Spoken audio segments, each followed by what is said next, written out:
Botswana, and Uganda. So we're just taking that from the feedback that we received from those who registered for the event. So delighted to be part of this. I'm Wale Famiroa, and you are all welcome to this virtual learning sharing session brought to you by Northcourt in partnership with UPDC. And I should begin by saying Happy International Women's Day to all the women joining us today.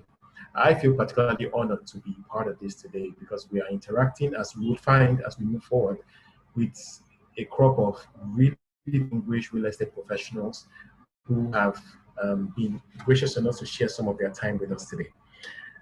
All right, so the theme of today's event is excelling as a woman in real estate. But I want us to take a moment to just dwell a bit on the theme of this year's International Women's Day event. The theme is Women in Leadership, Achieving an Equal Future in a COVID-19 World. And the calls for equality, it's all about ensuring that women and girls have a fair chance. We're not asking for more than that. And I think we all have a responsibility to move that narrative forward. And it's from everything from allowing girls to get an education, a formal education, and of course, to allow women to rise up the corporate ladder. But on the latter, we're delighted to have a group of women who have been able to do just that. These are professionals who have managed to do that in a very challenging environment. So hiring, organizing, and learning.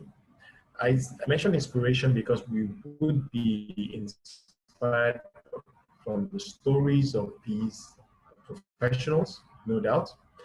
I say organization because I think in today's world, everything has to be deliberate. So if we're going to move this narrative forward on equality, even in the context of the village, we should be hearing a bit about that today. And then of course, learning. We should be learning a lot from their experience as real estate professionals. So again, you're all welcome. Just a few housekeeping issues before I yield to our panelists and our moderator for the first session. This session is being recorded for your information, so it's important you note that. And then it is an interactive session, and that is the plan. We would like to hear from you, so all attendees are encouraged to share their thoughts and questions as we move along.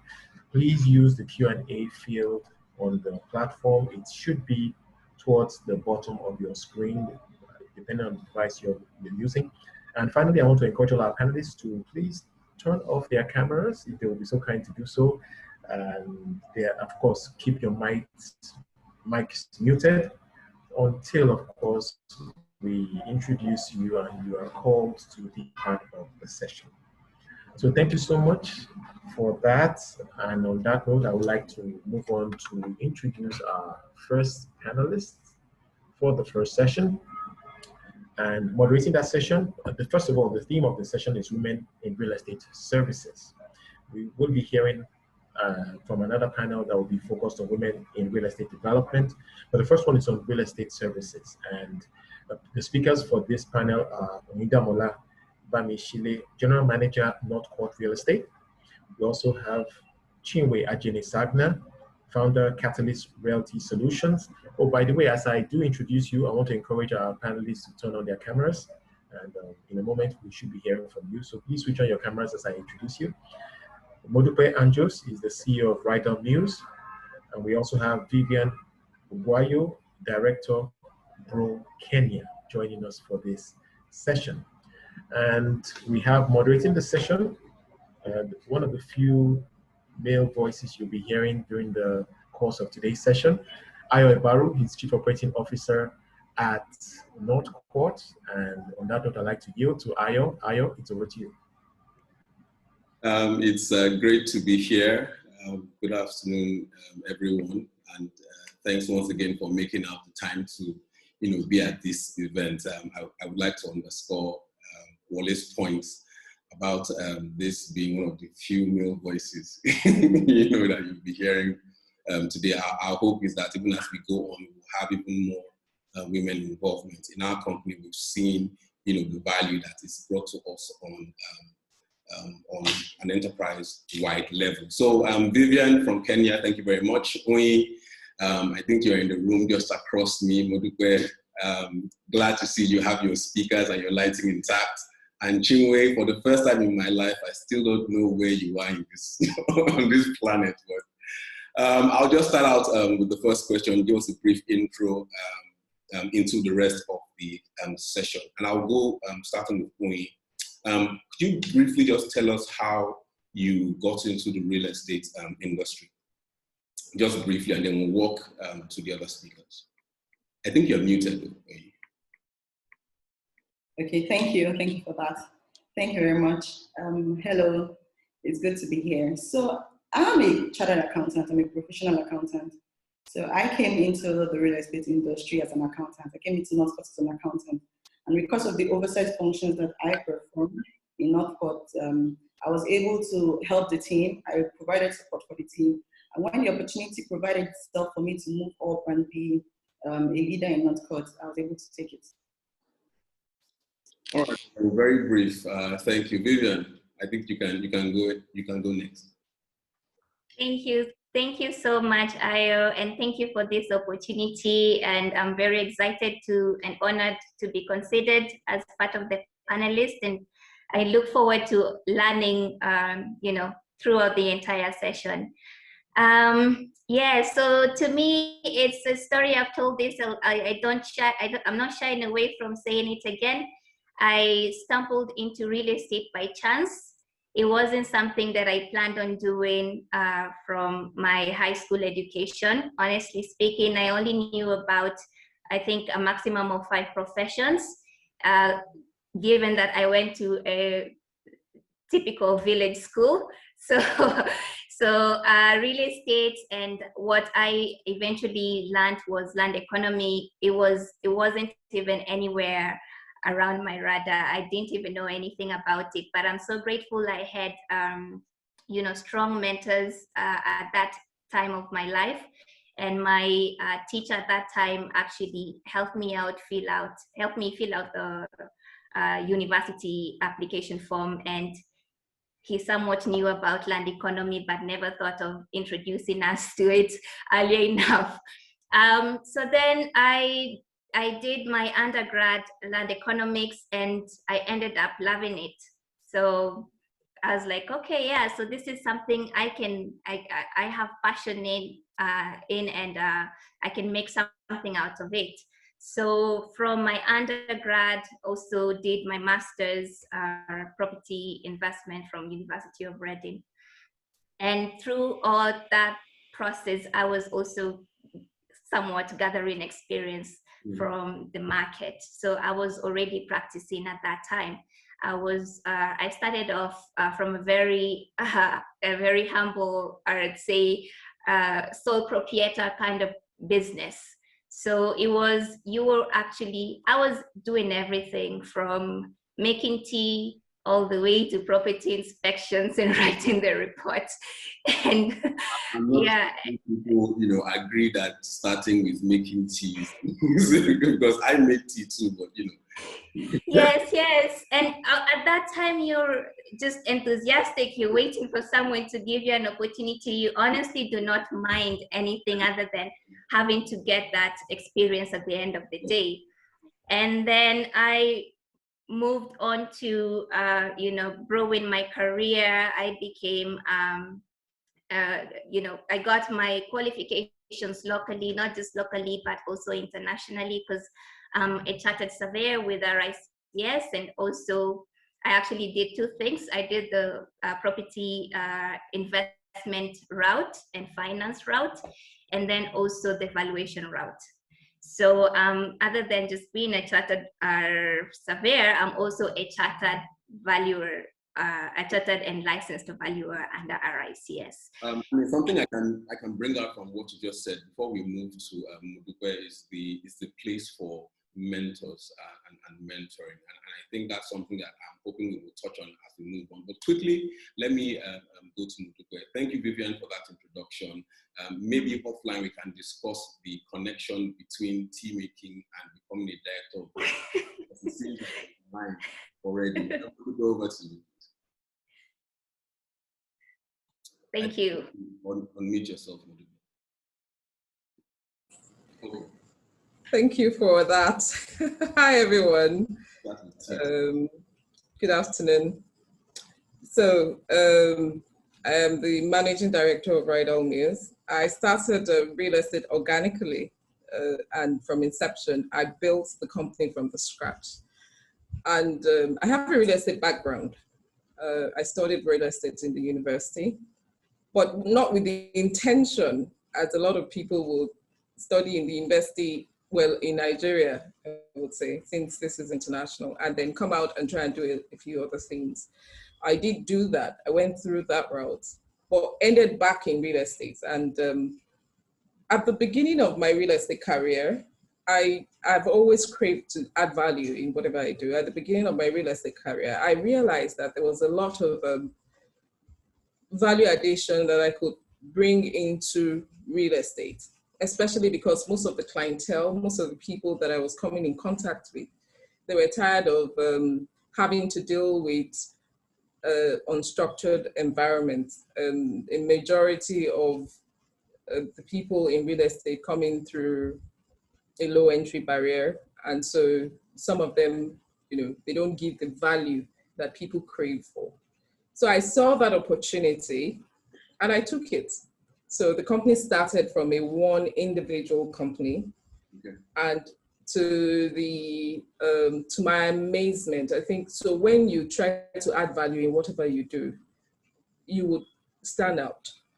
You will definitely stand out. So my amazement in the process of still trying to find my bearing and adding value, we started getting more and more involved in the real estate services.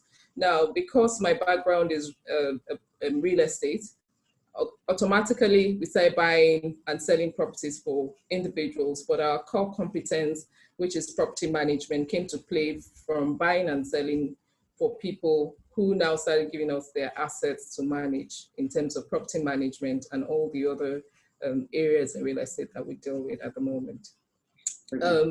This is our 10th year, and within these years, we've seen a significant growth from dealing with individuals to corporate organizations and so on.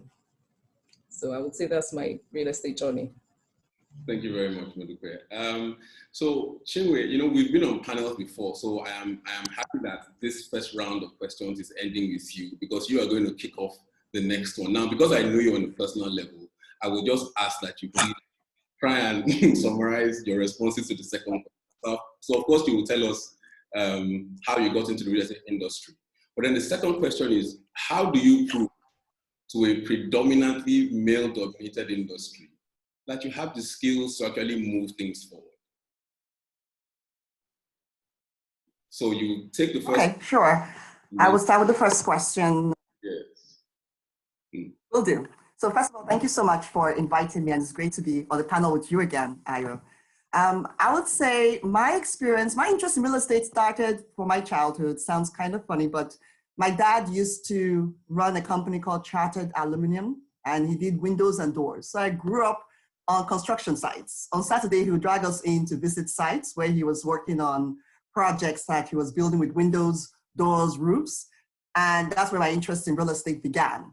Now, of course, when I went to the US, I went to Dartmouth, I was studying history, and then went to do my degree, my MBA at Harvard. And it was there at Harvard that I was doing the first year. They encourage you, what exactly are you really interested in? What are you passionate in? Why don't you do that? So that's how I changed my career. I was actually a consultant with Accenture, CSC, and while I was at Harvard, I decided to take internships in real estate, focus my studies in real estate, graduated in the real estate focus, and started my first job in the real estate space. And I would say the rest is history, because I then joined Jones Lang LaSalle, moved around in different parts of the world, and ended up with JLL in Nigeria and then moved on. But I will keep that brief as you have requested, Ayo.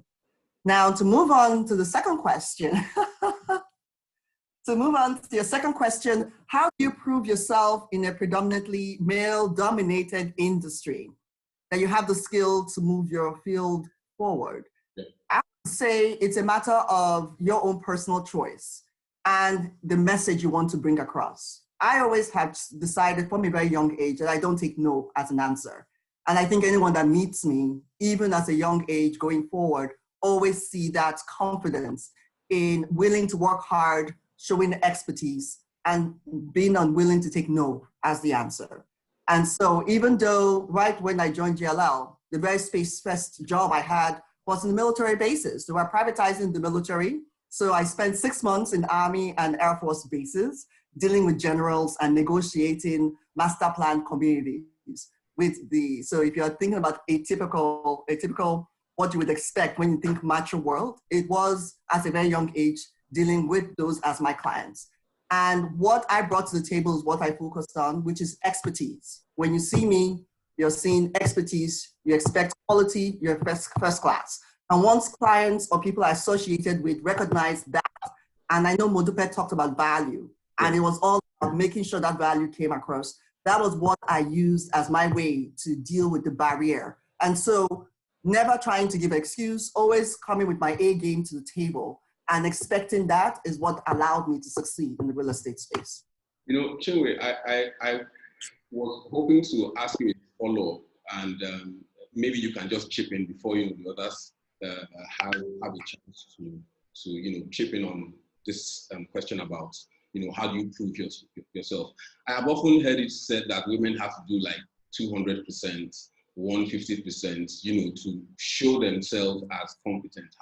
How true is that in your experience? Anyway? Unfortunately, I would say it's true. And it is true.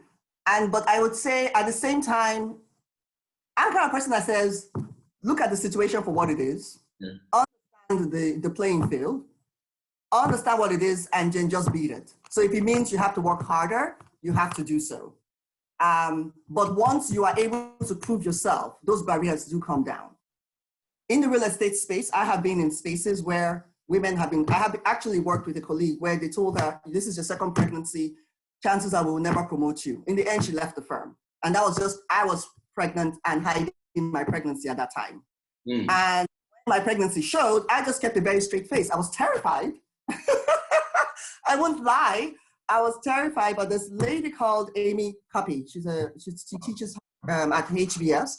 And one of the things she talked about, I think it's something I always knew, but she talked about it, which is the poses that women should take, which is she talks about the Wonder Woman pose, taking on certain persona, going to the bathroom, cry, talk to your friends, your mentors, but coming up with a persona because that's what people come across. And I really buy into that, which is I learned about talking about your persona, making sure your excellence comes across, stop giving excuses, never apologize. I ended up having, in the same firm where they fired the other lady, I had my 2 children there and was promoted. Again, and I was a Black woman. This was in France, and I was a Black woman, the only Black woman in the entire team. So it's a matter of once they associate you with excellence, you don't give excuses, and you always bring your A game and don't make excuses. You are able to break the barrier, but you must recognize that there is a barrier. Then you decide, how do I conquer this? But to deny there is a barrier, I think would be the first thing that would be a failure. Once again, a very, very sturdy response, if I say so myself. Thank you very much, Chinwe. I think I'll move on to you, Vivian, because I guess maybe from your voice, people might not know the sheer power you bring to your projects. And I've seen some clients you have worked with. So from your perspective, how do you prove that you have what it takes as a woman to push the industry forward, to push the conversation forward, to deliver results at the highest possible levels? Yeah, I will actually just support what Chinwe said. It's how you come across and how you present yourself, and you have to do that with extra boldness and courage, because definitely there will be some hardships along the way, being that it's a male-dominated industry. We've had that this term has become very common. Oh yeah, it's a boys' club, so you better watch out. I don't know if you've had that. Yeah, so you still have to show that you're competent enough, that you are bold, and you can, fit into the sort of male shoes without having to change or even deliver better than your male counterparts. So it's entirely your name, basically. It's your name and what comes with it. Are you competent enough? Do you offer results or show some sort of progress? Given all that, I think the barriers will come down eventually somehow, but it's already, of course, a selective force and a collective force. And also, I'm also very grateful to my female mentors who have come before me that have cleared the pathway for me. So it's a bit easier to kind of bring down those barriers as well. I mean, it's very interesting that, Chinwe has, senior women who are pretty much trying to introduce the Queen Bee syndrome, which we'll be discussing a bit of, which is when female authority figures try to frustrate, the activities of, younger female officers in their companies. But you here are speaking to the fact that there are female mentors who really want you to do well, and they're there supporting you. I mean, this is just a brief word to our audience. Once again, thank you for coming. We will be sending out a few polls where we would want you to, also contribute, have your say, on 4 very topical issues. So you can just select and then we'll get the responses. It's all anonymous. And also if you have any questions, you can also type them in the Q&A box and we will get them. So when Vivian spoke about boldness, I know Chinwe is bold. In fact, if there's a word stronger than bold, I would use that. And I'm waiting for how Onyi will respond to that question on how she pushes the conversation forward in a male-dominated industry. But before we get to Onyi, let's hear what Mudukwe has to say about that question. I think you're muted again. I know, right? I keep thinking I'm unmuted. Thank you again for that question. So from my own experience, on the contrary, I've actually had more male mentors than female. And I think I fell into having male mentorship, maybe based on the industry, having a lot more a masculine gender in the industry. I just happen to have more people, more leaders in the industry and out of the industry, again, as mentors. Considering that I started the company from the scratch, I didn't go into a company that has already been set up. I needed a lot of people to mentor me through, And at some point, sometimes I got words like Chinwe had said, you go in, dry your tears and come out looking ready. You have to come out outstanding. I got words like, suck it up like a man. Wow. Yes, I did. I got words like suck it up like a man from some of my mentors that would go on to say, why not make it a gender-based conversation? When somebody comes at you, we've had situations, I've personally had situations where they undermine my competence because I'm a woman initially, until we start the conversation. Then they realize that, oh, she understands what she's saying. She understands her products. She understands real estate, and she's as good as any other person I will deal with. So when I get suck it up like a man, I suck it up. And I go in there not coming with a gender biased notion. So I go in there, I have to obviously always go the extra mile to prove that there's value addition in this. And because also I have to prove that the company that I'm coming with is as good as a lot of other companies that already have a higher and better brand, then it takes me like, did you say 200%?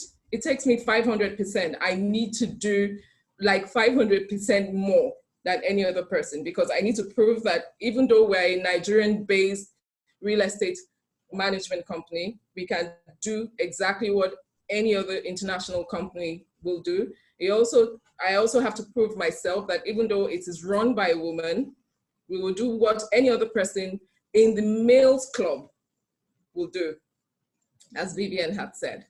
So we push harder all the time. And I don't think you stop. at any point through your career. You don't get to start. I can't say I fully agree. Not agree. I can't say I fully understand what you're saying because I've not been in those shoes before. You know, I've gotten beatings differently. All right, but I mean, it's just interesting hearing that sometimes you have to go 500% and suck it up like a man. I mean, you know, when I found out the degree of imbalance in the way these things work, I mean, it's something that beats the imagination. And I think for me, it's hats off to every woman out there who is pushing things forward because you know that they're bringing so much to the table. So, Onye, I guess this question will end with you. And then I know your style. I know your passion. You know, kind of passion you bring to the table. And I want you to speak about how you prove yourself in a male-dominated industry. But then I want to just highlight the fact of boldness, because I know Chinwe, Modugbe, and the way Vivian is sounding, they can get pretty intense, you know, when the need arises. So, how do you prove yourself in the male industry? Because I listened to all of them speak, I was just nodding my head because I'm like, it's such an honor to be on the panel list with all of you because it's a good thing to see, right? Because from my experience, you know, I came in as an accountant. You know, I came as a professional accountant, and real estate was not my thing. You know, I was an accountant for 6 years. I was doing very well in my accounting field, and I was okay with this. You know, I kept on with all models, you know, all valuation models and every other thing, and I was all right with it. But at some point, I felt okay. Let me dabble into this, and that's how real estate came to play. You know, for us, one of the things that I believe in is accountability, transparency, and you must bring value, not the client's expectations, not because the client said it's 30%, and then you do 30%. You have to do it 150%. One of the words that keep me going is because you are a woman. Sorry, you can't drop the standard. I said 200. Oh, 500. Oh, that should be 1,500. 500. Thank you for that correction. You know, you said 500. Uh-huh. Yes. Yeah. One of the words that you can say to me to keep me going or to make me do 1,500 is because you're a woman, I'll give it to you. Like, no, it's not because I'm a woman. It's because I provide value. It's because I know what I'm saying. It's because I am as much professional as you are. So you cannot say it's because you're a woman and let me know. So that alone balances out for me. I want to give so much value. You know, let me give you an experience. The first time my boss told me to go and inspect a commercial property for FM. You know, I kept going to the next building because I couldn't believe it. I said, no, this magnitude. And I don't know, I think it's the next one. Just you may be missing the numbers. And he said, no, it was a commercial building, you know, it was a huge commercial building. And I said, I don't think I can do this. And he looked at me and said, would I send you there if I didn't think you could do it? And that just got me down. And I started from the known to the unknown. You know, I began steadily, you know, bringing out. And at the end of the day, when we had a review meeting with the clients, I presented my expenditure report, my checklist, you know, my apportionment chart report. He was so impressed, and he literally looked at Tayo and said, thank you. You know, this is something that we need people to always believe in us, to always say, okay, you can do this. Don't tell me you can't do this. You have this inside of you. And the passion, it needs to be there. And, you know, I've once had a client who said, oh, you can do this with just half of the money now. And I simply just say, I will walk away. It's either in or out. You can't be on the fence. You can ask me to put my name, the company's name on the line, and then you say, just don't worry, just patch it. Right. You know, we have a lot of this mentality. And I think that women are really changing the game. Women are really changing the game in the real estate industry because, you see, women, we're just so very particular about that value. That's what we're particular about. We're particular about increasing value. We're particular about people looking back and say, you did this. You know, me managing co-working spaces right now, me managing retail spaces. I never thought, who would have thought, you know, just the simple accountant, you know, the chartered accountant, you know, but I've been able to balance it with passion, improving yourself, ensuring that you either get out of the kitchen. If you can't stand the heat, just leave the kitchen. You can't be there and be, you know, so that's how I was able to balance it. I was able to speak to myself and say, okay, this is it. It's a standard and you need to maintain or even improve. actually. So the challenge for me is even knowing when to stop. Yeah. That's where the challenge is, that knowing when to say, okay, time to take it. Oh, okay. Wow. It's interesting, ladies and ladies. we we are almost out of time. It's interesting because, right, you know, with when we had reached 1,000. Okay, let me quickly mention this to close out, because I'd say companies also should give women a chance. You have 2 more questions. So, all right, no problem. That's fine. Thank you. Because it's interesting that because I agree with what you say. When you have women who are really focused on delivering value, it's almost mind-blowing the extent they will go to ensure that value at the highest levels is delivered. So I want us to try and, in the spirit of value, provide even more for those who are in the audience. If we can summarize our journeys, before I ask the final question, I will ask this. Now, if we can summarize all the experiences we've been through, the positive and the not so good to recall, what will be your top 3 recommendations for anybody who will listen to the recording, anyone who's in the audience, for any woman specifically, who wants to build a career in real estate services? Your top 3. I will start with Chinwe, and then we'll go.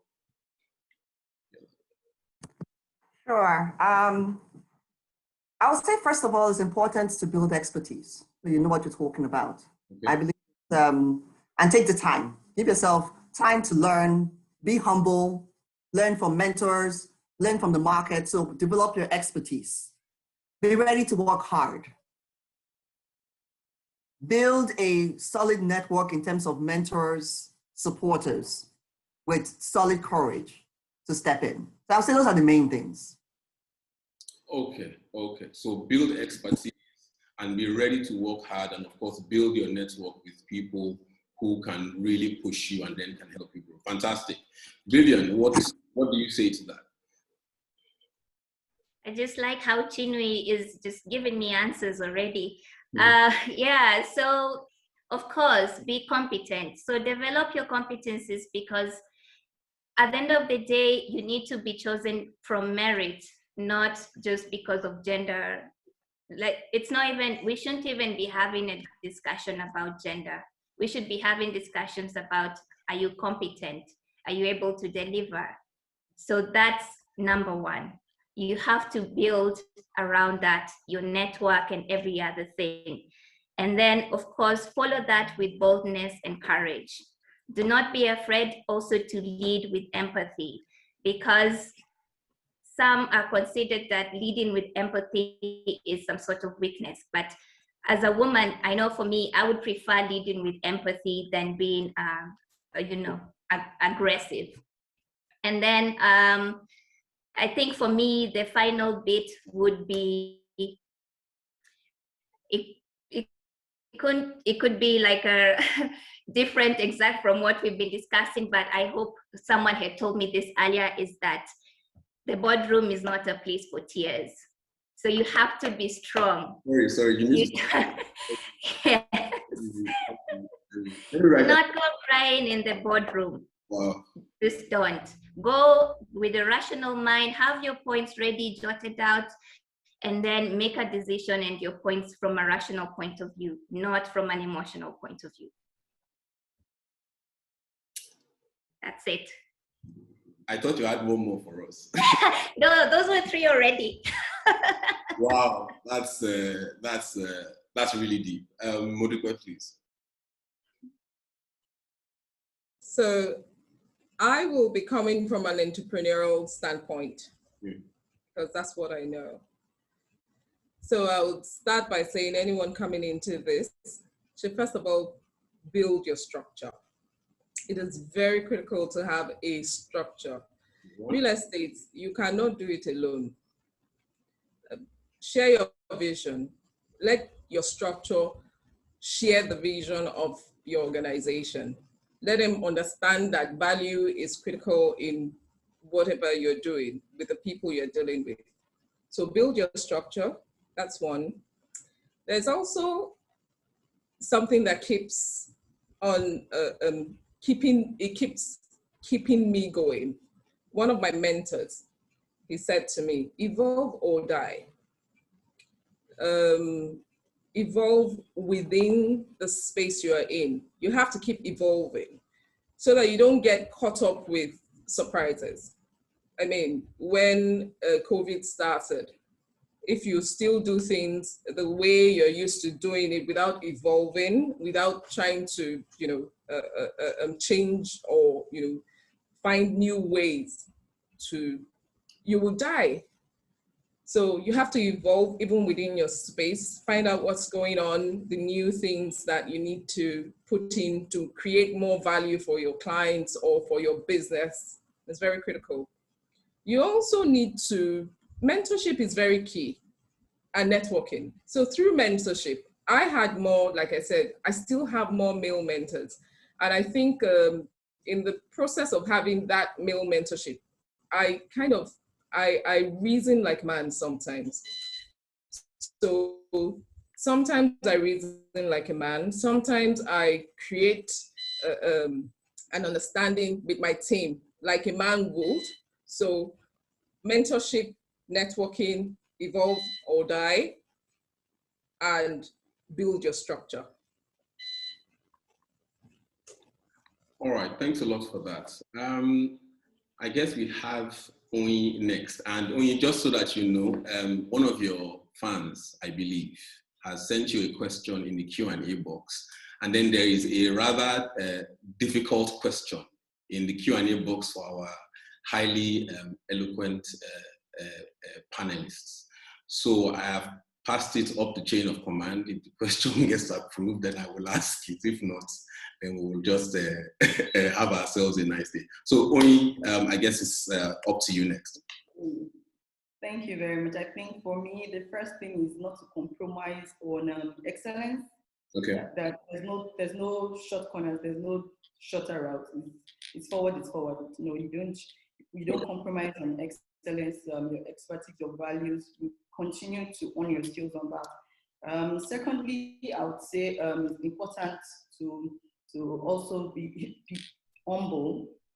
You need to be humble. You know, there's a thin line between overconfidence and pride. You know, so you don't want to cross the line. You just want to stay within the line. And the next thing I would say is to also keep evolving. Just like Chinwe said, I totally agree with her. It's not enough to stop and look at yourself and pat yourself on the back. Do not stop. It's not time. Okay, I think her network is frozen. Can anybody hear her? To pat yourself on the back and begin to sing your praise to the high heavens. Keep evolving, keep evolving. That's it. All right, our last question before we go into the Q&A box. Right, I think IO's network may have. Okay, can you hear me, panelists? Wave if you can hear me. All right, brilliant. So our last question before we go into the Q&A box briefly. Can you tell me one way in which your organization supports the advancement of women?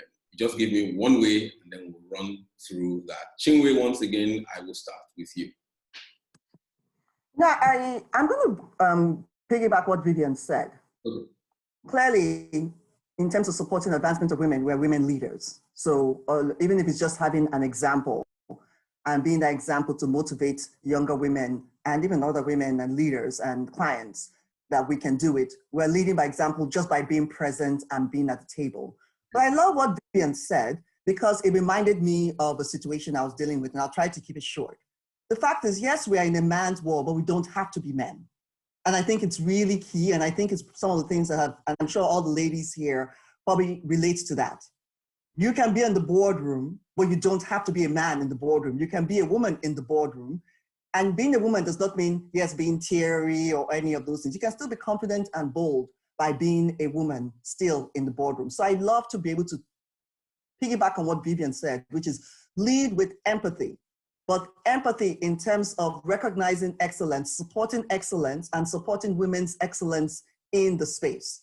And I find it key because I've had examples where sometimes you have younger women who come in and because they see you're a woman, the expectation is, oh, I can cry to you or I expect to be let out at 3 o'clock because I have daycare issues, but I do it every single day or every Friday. No, there has to be a way around that. I'm empathetic. I can support you. I can help you build the structures, like Modupe said, to allow you to be successful. But to then allow you to use the stereotype of a woman as an excuse is not acceptable, and it's not something I encourage in the organization. And so I'll leave it there. Thank you very much. Vivian, over to you. Yes. Oh my gosh. I feel like we ought to have set aside a whole day for this, so maybe more, and have more male as part of the panelists.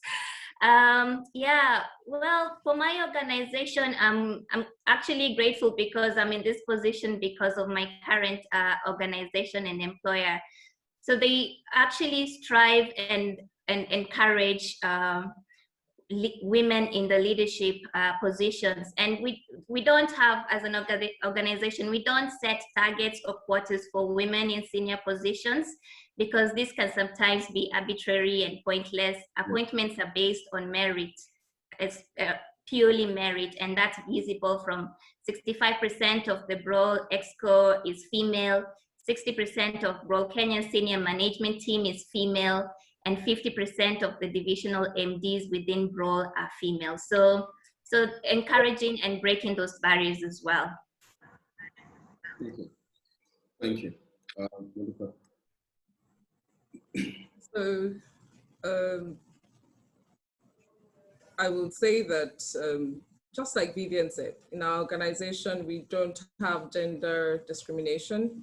What we have is top positions based on merit. And we have about 60% of the people in the top positions in our organization, women. And this is based on merit. But having said that, we also found out that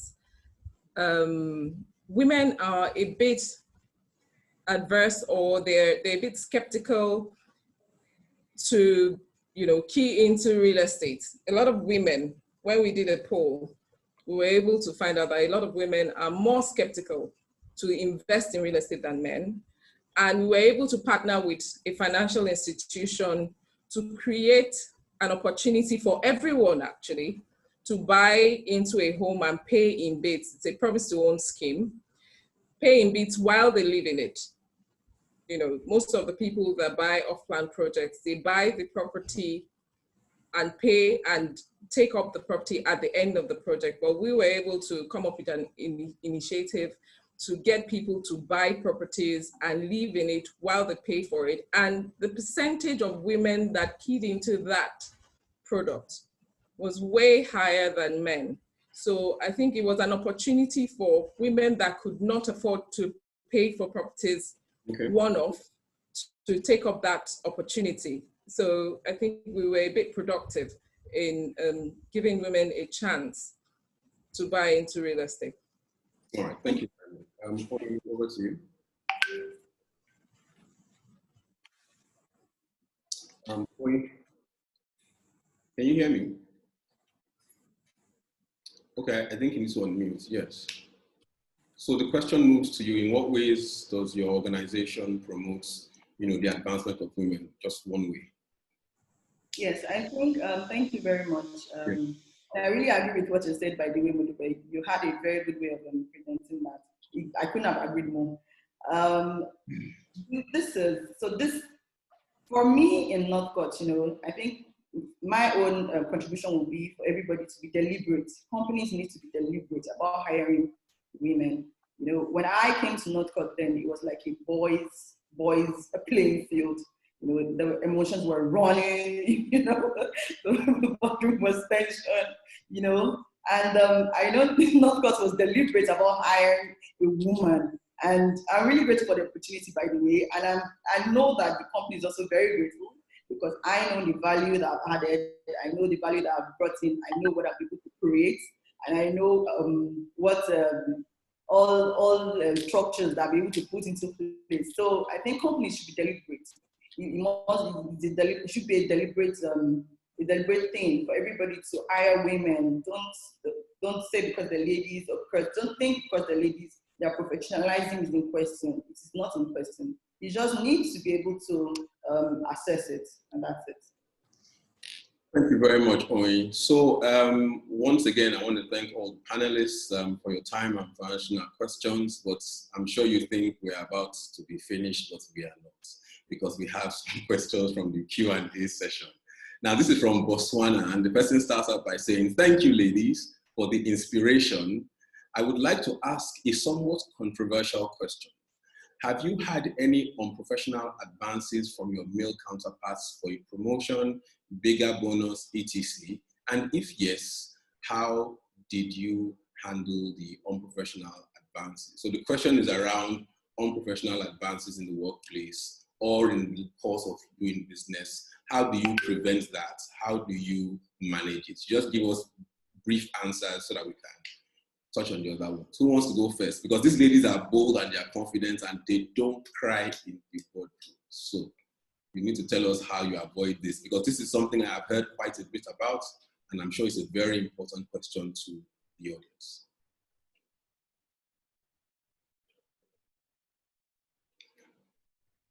Okay, Oyin. I'll go first. I think my answer to that would be stay professional. Stay professional, and until the person comes out to say, do not assume anything.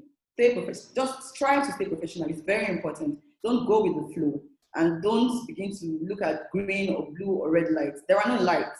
Stay professional, and do not preempt until you're very sure. And then if it's a situation that you cannot move on with, if the person cannot seem to keep it professional, you're allowed to take your exit.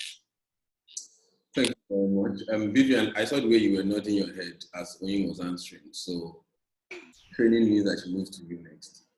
No, I was here also just waiting to hear what my fellow panelists would say as well, because it's still a challenge. As much as you come across, like a professional and, it's business and just business, I think that is still a challenge which I don't think I have the answer now.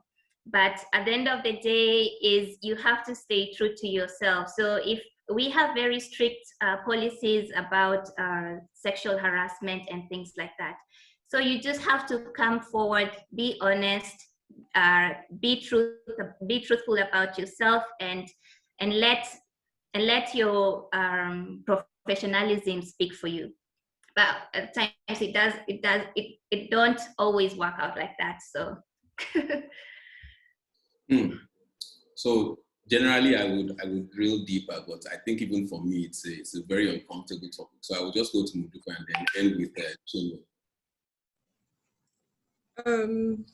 So I think when you hit the hammer on the head, you have to stay professional.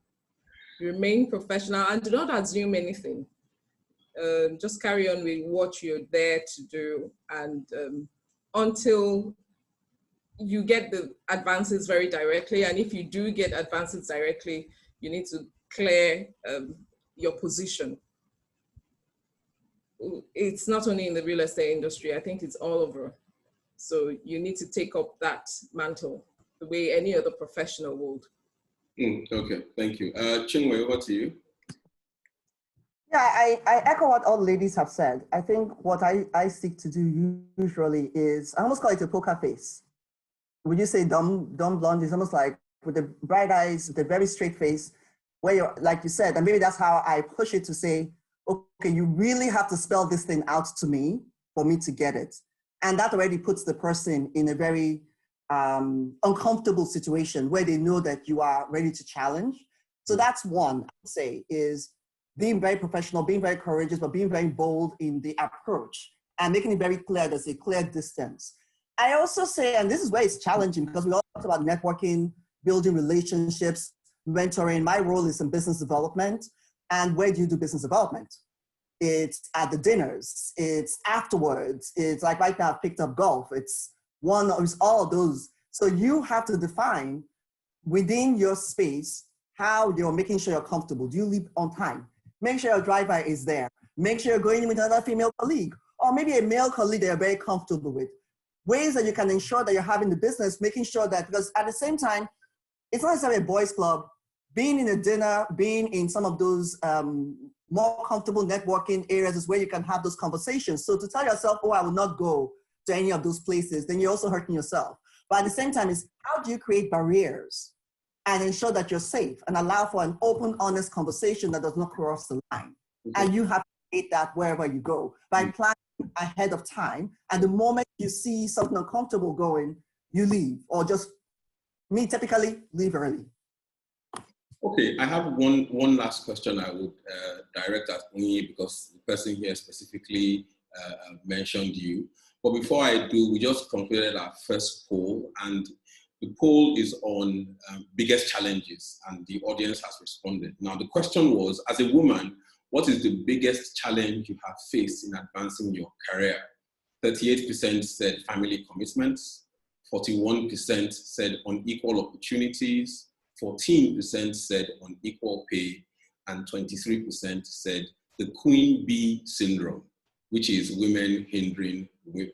So by 41%, the audience believes that unequal opportunities is the biggest challenge hindering women. Well, I think we'll have to maybe push that to the next panel so they can probably discuss that as an assignment for us.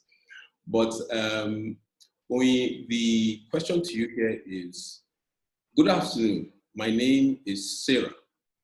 My question goes to Mrs. Onyi. What advice would you give individuals who have no experience in real estate but are willing to learn and are passionate? What was the motive, or what is the motivation that keeps you going, and how can you encourage new people who are coming into real estate? Onyi, over to you. Okay, I think first, looking at the background I came from 3D as a professional accountant, I'm very good accountant, but I do say so myself.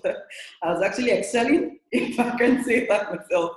I was doing very well, very well, very well. You know, I got a lot of experience everywhere you can think about, public, private. I was doing really well. But one of the things that I would say that I'll give to you is that you need to assume zero knowledge. You know, be willing to learn. You know, whatever you have, there's a relationship between real estate and accounting. You know, but you know, when we have this relationship as well, the way real estate people do it is not the way accountants do it. And it's not for you to say that, oh, this is wrong. No, there's no right or wrong answer. You know, there's just the better answer or the best answer. So be willing to learn. Be willing to learn. Do not feel like you can't give what you don't have. And the greatest organ in your body is your mind. So feed your mind. Feed your knowledge. Read. Study about real estate. Ask questions. You know, if you are coming from an industry where it's not real estate, or you need to learn from the scratch. Do not be afraid to learn, and do not be afraid to make mistakes. Thank you. All right. Thank you very much for that answer, Onyi. Chinwe, once again, want to thank you for being a part of this. Great having you always on panels. Look forward to doing more with you. Vivian, same here. Always good having your perspective on issues. Thank you very much. Mudupe, every time we call you, you always come. So we are glad once again that you are here. And Onyi, thank you very, very much. So from me, Ari Baru, Chief Operating Officer at Northcourt, we are done with the first panel, and we will be leaving now. So Wale, I guess it's over to you. Thank you very much. Thank you very much, Ayo. Very well done, if I can say so. And thank you so much to all our panelists. Wow, lots of good takeaways there. And I really like the point about leading with empathy. I think that is something that men and women can learn from. You know, and I was just thinking about the point, if I can just add my 2 cents to this conversation. I think it's actually a disservice to an organization when they do not empower women, because if only from my experience being married, men and women are different. The way they think, the way they approach issues. And if just for that, just to get that different perspective and diversity to the boardroom or to the management team or to the small team or the large team, I think that it just makes sense. It just makes sense that we give women more opportunities. So many good takeaways. And I really like the point about it may be a man's world, but you don't have to be a man. 100% agree with that. And I think that's to the point I am just making there. So thank you so much to our panelists and of course to Ayo making that very interactive. We apologize for not taking all the questions, but I think Ayo did his best to take as many as possible. And perhaps as we move into the next session, we may be able to take some of those questions. Okay, so now we're moving on to our next panel, and we're now talking about excelling in real estate development. And our panelists for this are Sadia Aminu, she's the CEO of Urban Shelter. We also have Shade Hughes, the country manager for Mixter Nigeria. We have Uzo Oshogwe, she's the managing director and CEO of Afriland Properties. And last but certainly not least, partners for this event, the acting CEO of UPDC PLC, Deborah Nicole Omerua. So ladies, if you can, be kind enough to turn on your cameras. And of course, I didn't forget the moderator. Again, we're going to introduce a man into this mix, even if it's just for the diversity of perspective. And we have the pleasure of having Tayo Odusi, the CEO of Northcourt, moderating this session. So if we can have all our panelists and moderators switch on their cameras, and I would like to yield to Tayo to take it from here. All right, thank you so much, Wale, and thank you to Ayo and the last panelist. Fantastic work. Deborah, Uzo, Shade, Sadia, thank you so much. It's great to moderate this session. I'm sure you can tell I'm a little excited. I decided to take on this challenge because based on all the questions I was getting from my female friends, you know, what I just thought is I assured them, don't worry, I'll be in the driver's seat. I will make sure I ask the questions myself. So I assured them that the questions will be asked.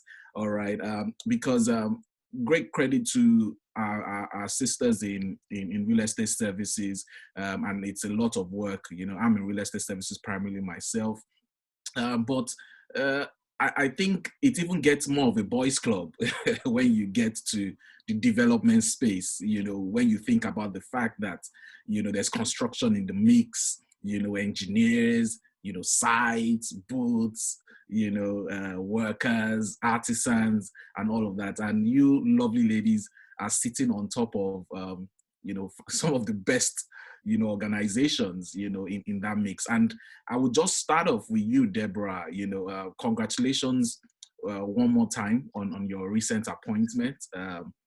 UPDC is definitely, you know, one of the oldest development companies in Nigeria. So very well done. That is some, you know, glass. We can hear the glass everywhere. You know, it's shattering. It will be shattering to your 1 year anniversary. You know.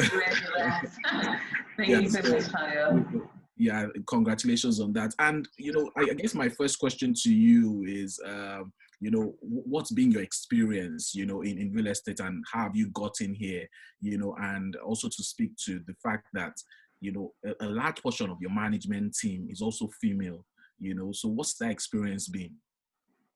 Okay, you know, thanks a lot. And it's actually a huge honor to be on the panel with some of these ladies who have kind of led the way for me. You know, I'm new to the CEO game of real estate development. So I think for me, my journey started off, I graduated from the University of Nottingham with a degree in architecture.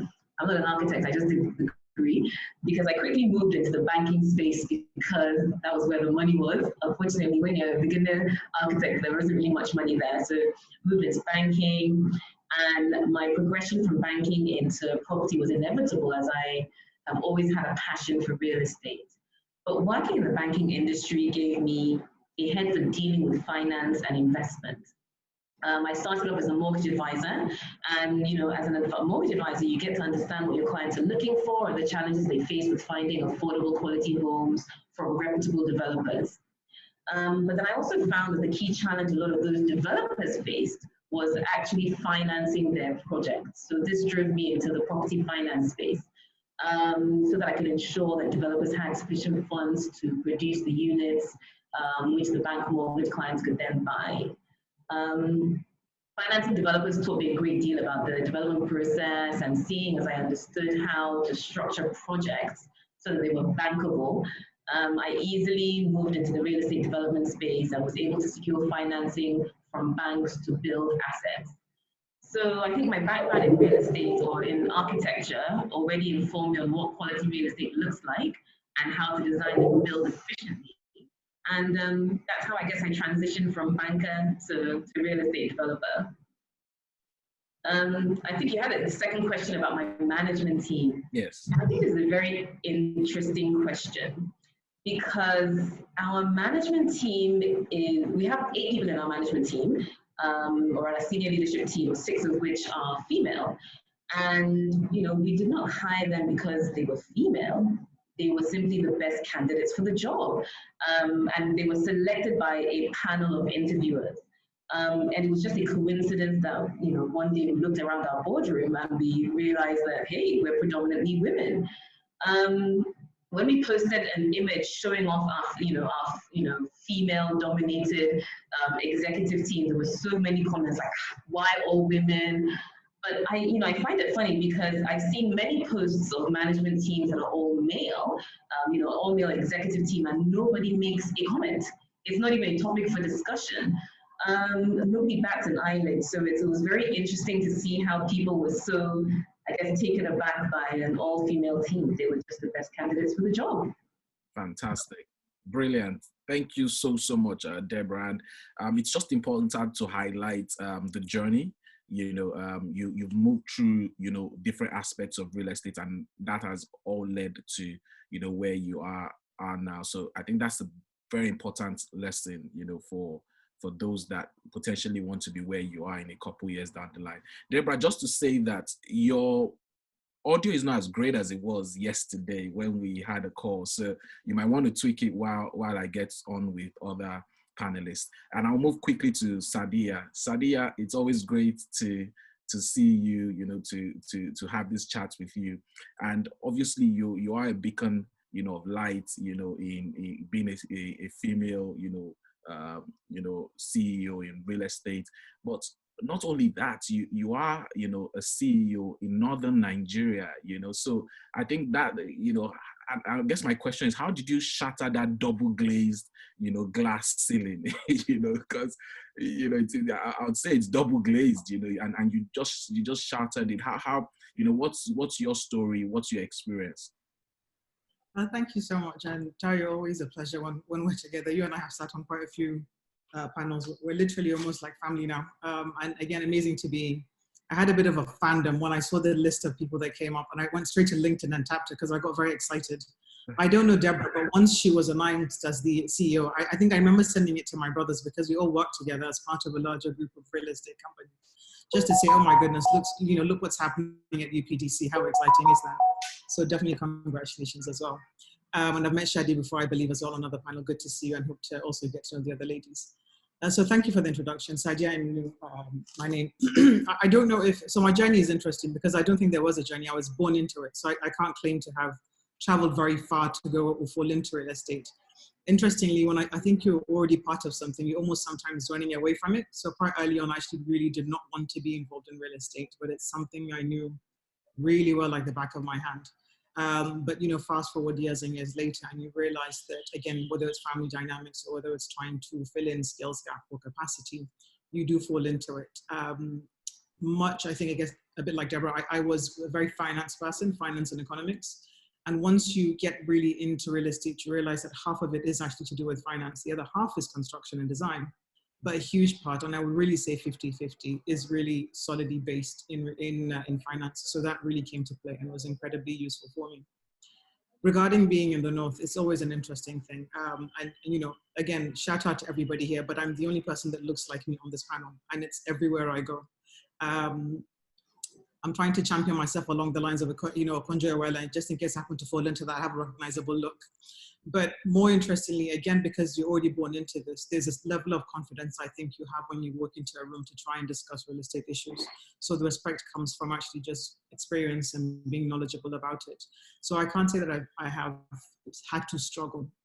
Having said that, I cannot ignore or be obtuse to the fact that the majority of Northern women are not open or are not given this opportunity to, I think, grow themselves in this way, career path or even education.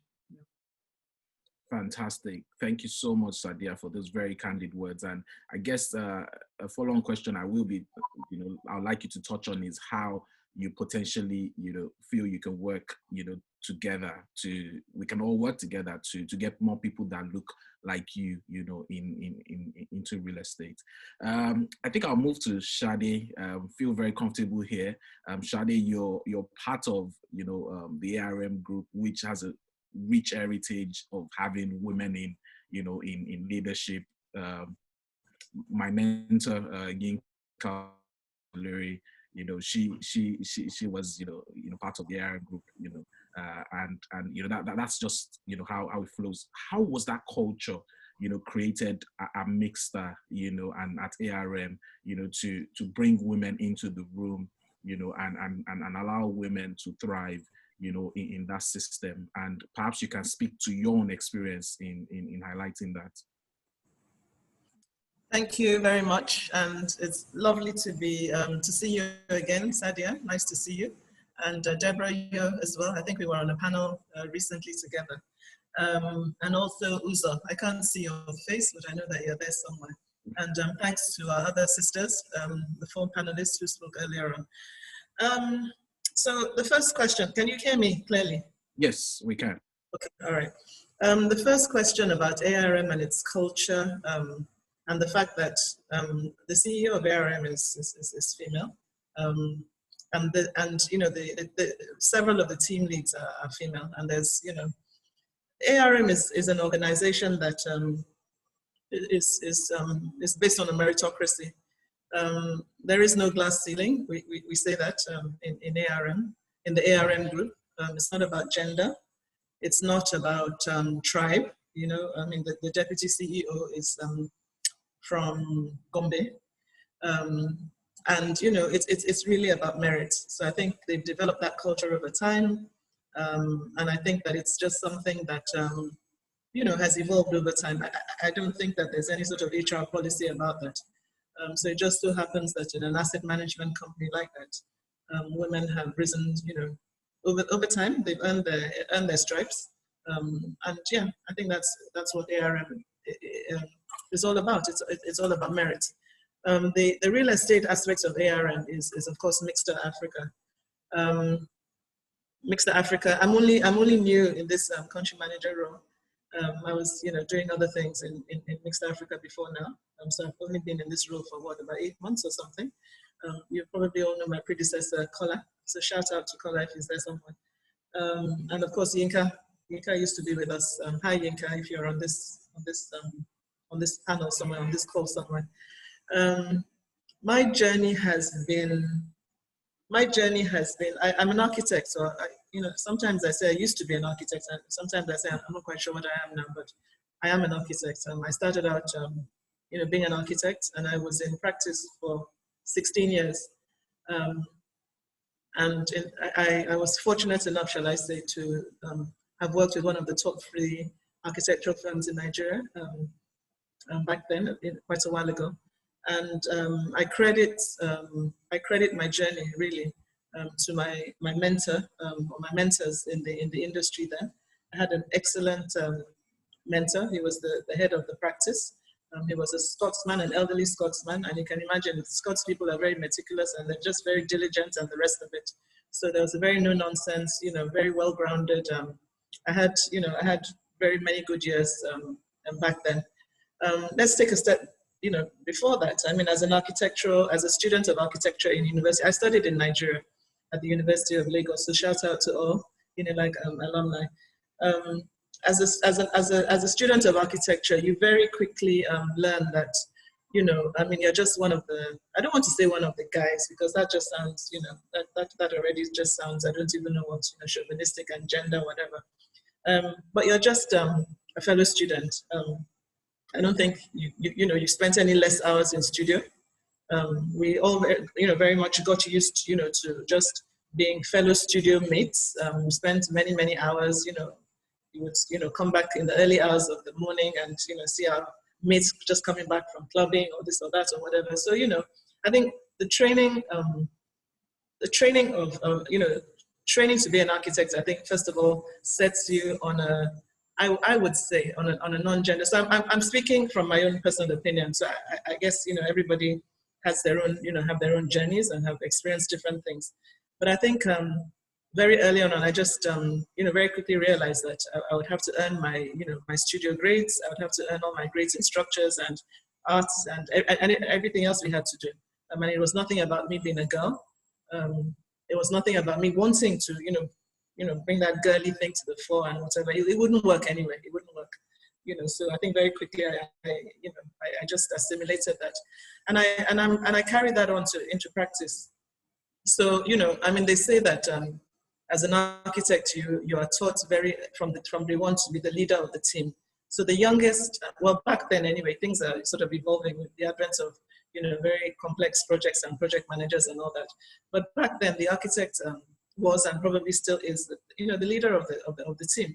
So I would hazard that the youngest architect, you know, around the table was the senior to even the most senior engineer or QS or whatever. So very early on in your career, or in my career anyway, I learned this leadership. I think it was kind of thrust on one and expected, you know, so it wasn't about carrying it on your head or trying to do anything dramatic about it.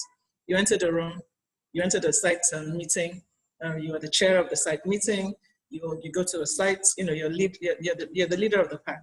You know, you have the vision, you have the vision for the project, I mean, etc. And you lead. So I think very quickly, early on in my career, I just got on with it. I think, was I fortunate that I've never actually experienced all this sort of gender thing or whatever thing. I think maybe the most challenging thing not most challenging, but perhaps one of the challenges I had to surmount was as a young architect, you know, like I said, striding into a room or going onto a site. I think that, you know, here you are, there's a lot of testosterone all around you, you know, there's the workers, there's this, there's that, there's whatever. And they're probably thinking that, who is this, you know, small girl and all that.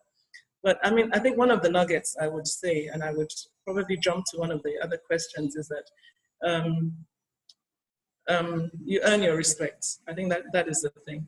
I think in the way you comport yourself, I think in the way you relate to people, I think in the way, you know, I think to earn respect, you have to also be respectful to people. So I think that is one of the pointers I would say that, you know, as a woman in a male-dominated field, yes, it is a male-dominated field.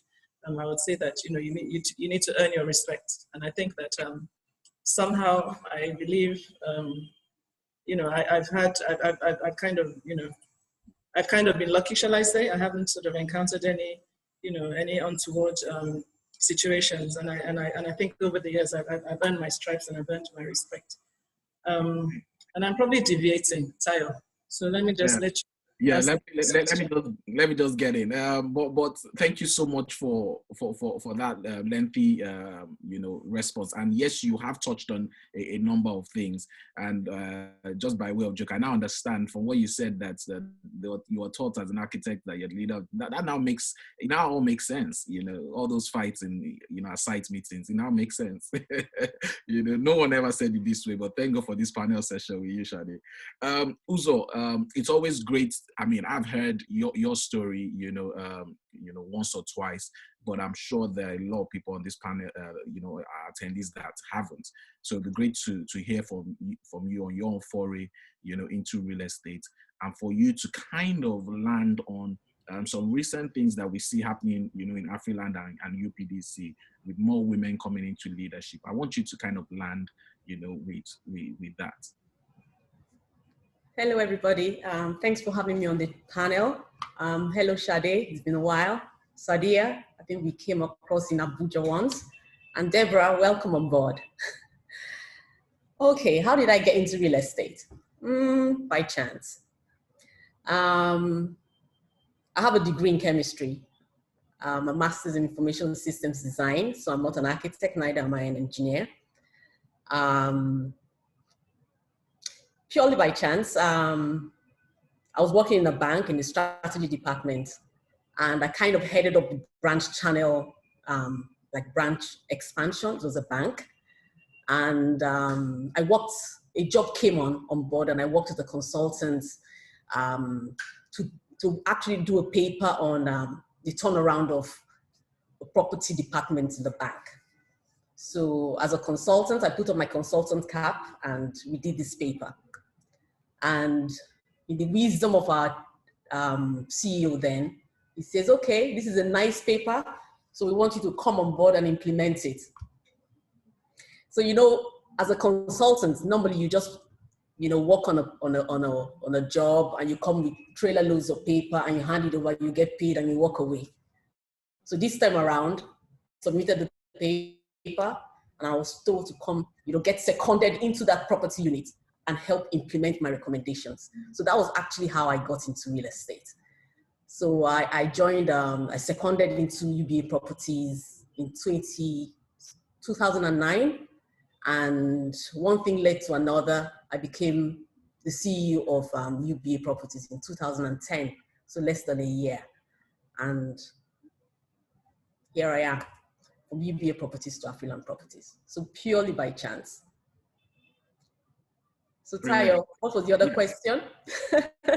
The recent influx of women into leadership at Afriland. If you look at the other companies affiliated to Afriland, it's all mostly women because they trust the ability of women.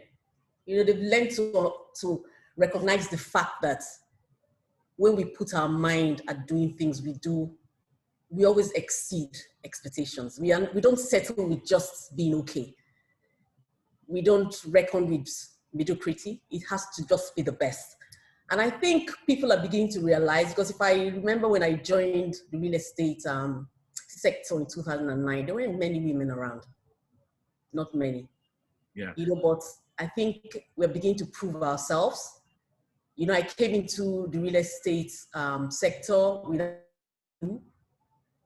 and now people refer to me, when they talk to me, they say engineer Uzo. I said, no, I'm not an engineer. Or they say architect Uzo. I said, no, I'm not an architect. But women are humble in such a way that they go into a meeting, they put their heads down and learn the ropes. You know, you surround us. I surround myself with brilliant minds. And I just know that, Uzo, you need to learn, because if you're going to take up that leadership position, you must know what you're talking about. And the other panel, they talked about being, as a woman, having to do things multiple times over, being able to know, maybe somebody said 500%. You have to do 500% more than your counterpart. And that's what happens. So as a woman, you must learn, because if you don't know, you can't be confident. And if you're not confident, people would not listen. And that's the way things have panned out at Afriland. And in my board, we have majority women on board. The prior chairperson in Afriland was a woman. We have a man now, but I actually aligned with Sade. It has to do with merit. It's not because we're saying, okay, we have to have women on board now, because we have brilliant minds. At the point in time when the directors were being interviewed, the women came forth. They met the criteria and they got on board. So I think women are being out there now. They are bringing themselves out. They are being heard. In fact, they are speaking louder than the men. You know, and I even like what somebody said. He says, it's a male-dominated industry, but you don't have to be a man. You know, when I joined the bank, growing up, I've always worn trousers, for example, because I started my career in programming, and many years ago, it was all men. So you kind of tended to dress like them. But I actually consciously decided to be a woman in a man's world and prove myself.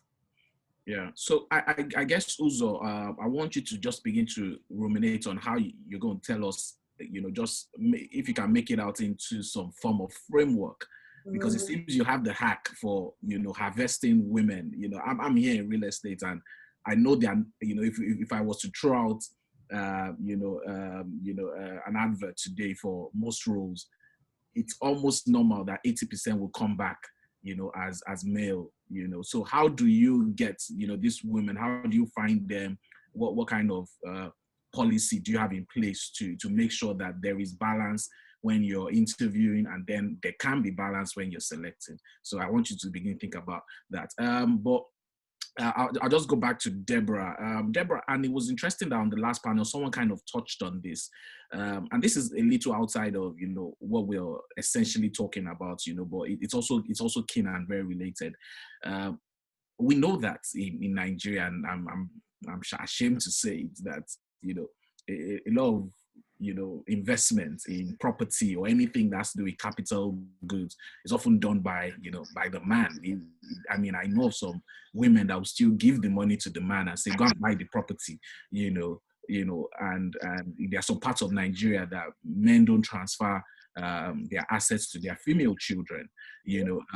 What do you, in your own opinion, think that we need to start doing, as development companies, to kind of promote women to own real estate, young women, married women, yeah.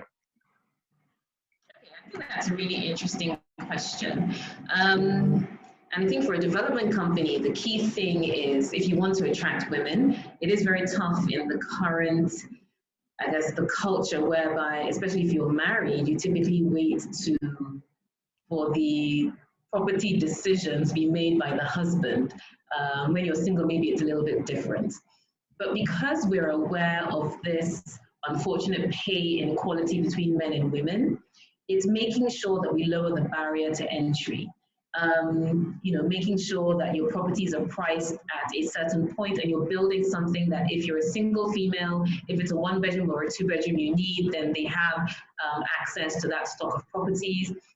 You're putting together, making sure that the development is secure enough for a woman to feel comfortable if she's investing on her own, or if she's buying it as an investment property. And then, also access to financing. And there's so many different ways that you can finance real estate as a woman. You can decide to use your savings, but as a developer, you can help them to finance it by offering payment plans that are a little bit more flexible. So not just expecting a woman or anybody to come along and buy the property outright. Perhaps you give them a 12-month or a 24-month payment plan if they buy off plan, for example.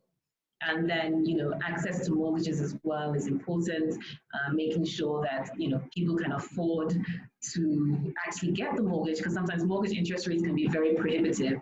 So partnering with mortgage banks to provide more competitive rates, because maybe they trust you as a developer. And so because they trust you as a developer, they then pass on that trust to your potential buyers and offering slightly lower interest rates.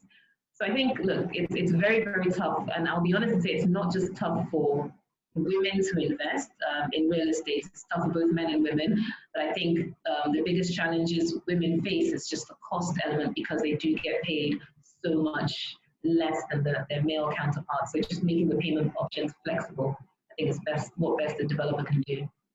Yeah. I agree with you, Deborah. I think that's the women typically earn less, and I think I'll just kind of like move to Sadia along those same lines. Sadia, how can we, encourage more women to come into real estate and construction? I mean, I'll be the first to say it. I think I actually, was interviewed and it came out in Guardian today. I remember when we first started Northcourt, we weren't trying to be misogynistic or anything, but we weren't just focused on gender. So we were just recruiting anyone that came in through the door. Like I alluded earlier, a lot of guys were coming through the door. So, when you looked around, it was, on Monday, like this, you just see a lot of men in their white shirts, and maybe one woman or two dots, so, but 3-4 years down the line, we began to see the impact of, and I'll call it indecision in this case, all right? I think Wale said it earlier, men and women are different, which means you need both, all right? So we weren't getting what women and women alone could bring to the table. All right, and one of which I always put at the top there is, that attention to detail, enthusiasm, you know, and so many other, you know, great qualities. So I know that, you know, these are things that you know. So how are you currently promoting more women into real estate, you know, in your organization? And, you know, I know that there are some men on this call that would like to know how they can promote and get more women, younger women, mid-level women, and even perhaps at the board level, you know, to join their teams. Yeah, thank you so much. Really valid question. I think we need to start advocating and just really actually not just supporting, but really committing to the fact that we want to see more women being visible, whether it's leadership, politics, entrepreneurship. I mean, you know, it's great. There's never been a good, you know, great time, if it were, to be a woman, you know, we're really taking active role in every sphere that there is. At the same time, obviously, there are parts of the country and world where very basic of human rights are being infringed on. But back to this question, I would say commitment and being an advocate. What do I mean by that? Much like you mentioned, when people go to recruit, for instance, you're simply looking for that role. And for a number of people, I think, I don't know if the word is ignorance, but because we're not new ones to say we actually want to broaden the horizon of diversity, so you just tend to somehow end up with this imbalance of, okay, you actually get 9 men or even 10 out of 10 men kind of coming for that interview for that one role. And I've experienced this myself a few years back. We were actively trying to boost up some of our middle management. And I got the entire booklet of CVs were men. And was one of the top 4 consultants. And I said, you can't do this. You're a female, I'm a female sitting here. You can't give me a booklet of all male CVs. Go back and do more. So you also have to stand up and say no. The more we continue to accept the norm, the more these norms become endemic, become the standard. And thankfully, just like you said, we are witnessing this huge shift of women kind of being more prominent. And how do we encourage that? Is to ensure that when we sit down for these interviews and we see 10 CVs or 10 male faces, we say, there are women out there, go and look for them. Let's not be so lazy in our approach to say the first person that turns up. I think also we should be very considerate so that we don't kind of really imbalance it. You are interviewing for a role, not for a specific gender. That's also true. So for instance, we're equating some of the STEM, you know, so equating the engineers. When you say engineer, you want to see somebody in big boots and a hard hat. So immediately you're thinking perhaps of the male gender. Well, actually kind of remove yourself or disassociate yourself from that way of thinking. And at Urban Shelter, I think that's something that we've done really well at. They didn't have a choice. They have me at the helm of it. So I think it would be a complete hypocrisy if I don't use this opportunity to for it. So, you know, starting from our board, 50% of our board membership is female. You then have me in place, which I'm not looking boss, but certainly, much like Shadi has mentioned, we've all had to earn our stripes because you lead by example. So you're not necessarily letting your CV speak for you. The fact that you're turning up day by day, churning results, putting in place a level of credibility and integrity as how you relate to your staff, to your stakeholders, to clients, that immediately earns, well, not immediately, but certainly over time, you grow that respect and it becomes something almost kind of unquestionable. And you then have to uphold it. You then go to a management and it drops down to about 35% management, but then the main pool of staff, you then have 35, 37%. But what I'm particularly proud of, I think, for the Urban Shelter team is just how we've been able to push more women into project management roles, which traditionally for such a long time, in fact, when I came on board probably 10 years ago, there were no women. Then struggled 5 years through a mentorship program, through a learning shadowing program to get the first 2, an additional 3, and just slowly build up. So I think also in that way that nothing is done immediately, changing has to take time, and that's how you immediately that's how you slowly build up and get to a position where yes, you're advocating for more females in senior positions, in more technical roles, in real estate. Fantastic. Very well done, Sadia. I hope you saw me when I was clapping for you for those very deliberate moves you made, you know, to bring women up. And I'm just curious to know what has the impact been like in your project management team with more women in there? So I can't remember who mentioned it, but the importance of diversity is absolutely fantastic. We're better at attention to detail. Women, I don't know whether the other ladies have found this. So male engineers, male project managers, they go in there, build very quickly. Fantastic. But the female engineers, the attention to detail, the taking pride in their work, the delivering quality is exceptional. So sorry, other PMs, love you all. I hope actually they're not on this, the males, but it's, I have to say, and what the very first the very first female PM that came on board really actually just by her, again, leading by example, because of her, that level of quality attention to detail, filtered across the board horizontally to the other PMs. Because then it was a case of Shadi, I hope you don't mind. It was a case of Shadi is doing, not this Shadi, our Shadi, Fola Shadi Bank. It was a case of Shadi has done this, my goodness, have you seen her project? And it became such a good example to go and see what she's doing. And I'm sure there were other factors at play, but of course I ran on the fact that's because she's a woman that she did it, that's why, so go do what Shadi is doing. But so that's what happens. And countless studies talking about the importance of diversity in boards and management, because you're hearing about other stories, you're getting other approaches on how you implement solutions to challenges. It just creates a much richer, more, by the way, at the end of the day, profitable company when you have that diversity, whether again it's cultural or gender-based. When you say profit, you've got our attention as men. You've got our attention. Shadi, and you're Shadi now. Sadia hinted on something. Ayo mentioned it the other time. The Queen Bee syndrome. I worked in ARM, so I'm not talking about your organization. I know it's not there, but it is a reality. And I think I was just scrolling through the Q&A. Someone already, asked the question along those lines. In your own position, how do you, kind of stop that kind of mentality from brewing? It's often times that when you put some women in power and leadership, they then begin to, intimidate and bully other women, stop them from climbing. How do you stop that kind of syndrome from growing? Hi, thanks. So I'm going to have to hazard and be a little bit theoretical, because I would say, again, maybe some people would think I'm being unrealistic or something. But in my experience, Queen Bee on a building site in real estate, it's difficult. We've spoken about, having to, walk onto a site and just sort of earn your respect, earn your stripes and the rest of it. It's difficult to be a Queen Bee when you're in real estate, I think. So I don't know, I'm tired. I'm going to have to beg off this particular question, because I may not do justice to it, but I'm just really racking my brain and saying, was there ever a chance that anybody I even knew, any female I knew in real estate, even had the chance to try to be a Queen Bee? And I'm thinking, okay, how would she have even tried to do that?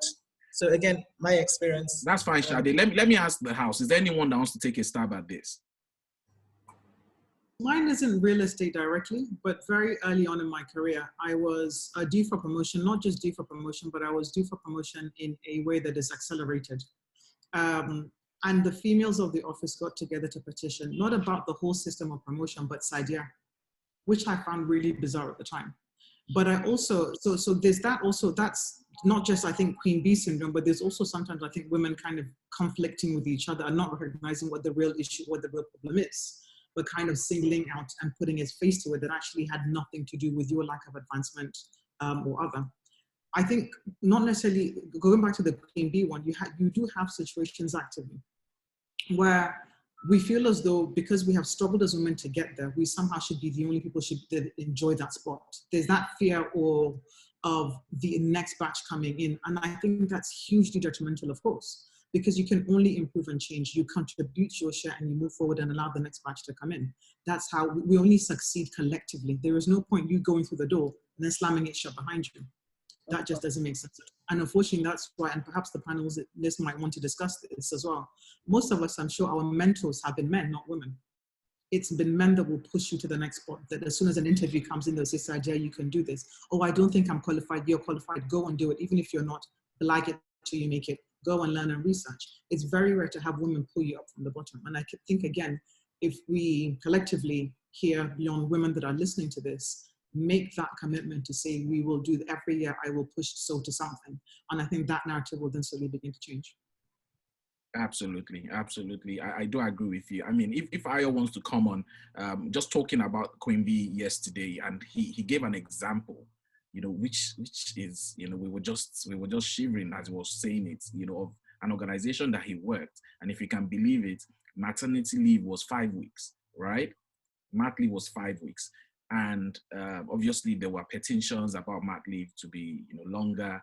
And the CEO finally agreed and says, you know what, HR director, take the call. make the call. And it had been on HR director's desk for months. And when things were blowing up, he had to come and say, see, it's at the HR director's desk. And the HR director, surprise, surprise, it's female. So and I mean, she still didn't, bulge at that point, because as HR director, she wanted people, back at work faster. She didn't want to have to recruit more people. She didn't, there were budgetary things, and I don't know what was going on there, but I think it's something that we've seen, and I think, like Sadia has said, I think what's key is, women need to be deliberately trying to bring up other women. Sorry to bring up this psychological phenomena, but I'm going to come up with another one. And I think, Deborah, I'm going to bring this to you. So there's another one called, the glass cliff, right? Which says that essentially women tend to be brought forward to leadership in times of crisis, all right? And especially in politics, there's lots of examples. I mean, Theresa May was on a glass cliff as she fell off, sadly. Margaret Thatcher was on a glass cliff, was put on the glass cliff, and I think she did better, there's that phenomenon that women tend to be brought forward, in times of crisis. Do you think this is true in real estate in Nigeria? I mean, I can't speak to why, people bring women forward in times of crisis or what decisions they've made, but I can perhaps speak about why I think women do well in times of crisis. And I think one of my colleagues on the panel already mentioned it. It is literally because women pay a little bit more attention to detail. Yeah. And they won't just look for the fastest or the easiest route, they'll always look for the best route. And there's an empathy element that's at play. The other thing that I feel like is very different between men and women is women won't necessarily be the loudest in the room or feel the need that they need to talk. We listen a lot more. And because we listen a lot more, we can actually hear what the problems are. And sometimes it may come across as a woman isn't maybe aggressive enough or she's not hungry enough. But would you rather have somebody that's actually listening to you as opposed to talking at you? And I think because we listen, we can pick up those nuances of what the actual problem is that we're trying to solve for, and we push towards solving that problem. I also think there's a certain personality for female leaders, and funny enough, I noticed this when everybody on this panel was talking. You actually have to be quite ambitious, and an ambitious woman, to be ambitious, you must be willing to work hard. I'm sure all of us have had to make sacrifices when it comes to sort of work-life balance, but we're passionate about what we do and we push for it. So women are also extremely hardworking, and we strive for excellence. We're not really just going to go for the easiest route, we're going to go for the best route. And those are the sorts of characteristics I think you need in a time of crisis. You need strong, ambitious, hardworking, excellent women. And, and I think maybe the last thing I'd mention is integrity.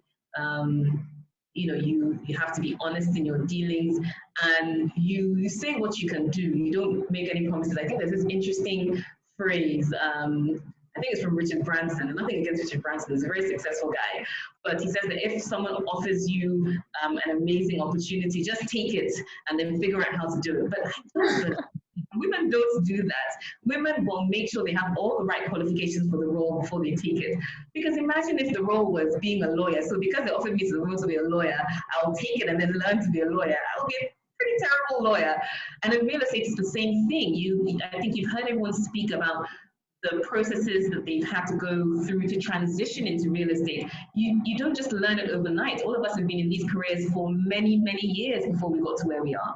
So you can't just take a job as a CEO of a real estate company and just learn on the job. So, and it's the same thing in a time of crisis. The woman will take up and step up to that role because she knows that she has what it takes to do it. She's not just hoping for the best.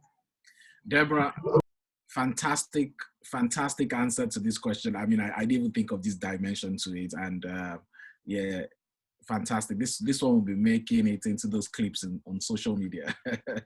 Fantastic. So Uzo, and there are lots of questions on the Q&A. I'm just going to take those suggestions that I requested of you on how all of us can bring women into our real estate companies? Okay, Tayo, I'll just bring your mind back to when I walked into your office. I did a training course for a few weeks.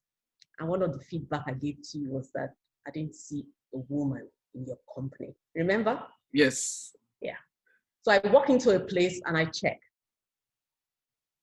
It just happens automatically. I just look around and see what mix you have in the company. I don't hesitate to tell you where are the women or where are the men, or why do you have all women? I'm not biased as to whether it's male or female, but I just believe that a healthy mix is very important. If you have a healthy mix of gender in, say, for instance, your board like we have, then you are sure that there will be healthy democracy. You'll be sure that there will be good or better governance, because all parties will be, brought into consideration. So because of this, we all have to be deliberate to ensure that we bring that mix into our company. So it's all well and good saying it's all men that come, that if I advertise for a job, all I get is male CV. Sadia said the same thing. She says, go back and get me female CVs, because there are females out there. Maybe you need to just broaden your horizon, spread out your reach, and get those women, because there are good women out there. So it's a task. You could be a KPI for your HR director to say, for each role that is being advertised in this company, I need 40-60 mix, or I need 50-50 mix. If you don't make that deliberate decision, then the change will not happen. It's a challenge, and challenge brings changes. You must acknowledge that you have a challenge and do something about it. If you want it to happen, like I said, make it a KPI. So it's not by choice. She has to do it if she wants to make sure she meets that KPI. So I believe that those are the kind of things that you need to, because there's some things that, yes, a man can be better at, if you think, or a woman. But I believe that all parties, all gender can actually deliver. And like I said, it's deliberate. I have a daughter who's an engineer.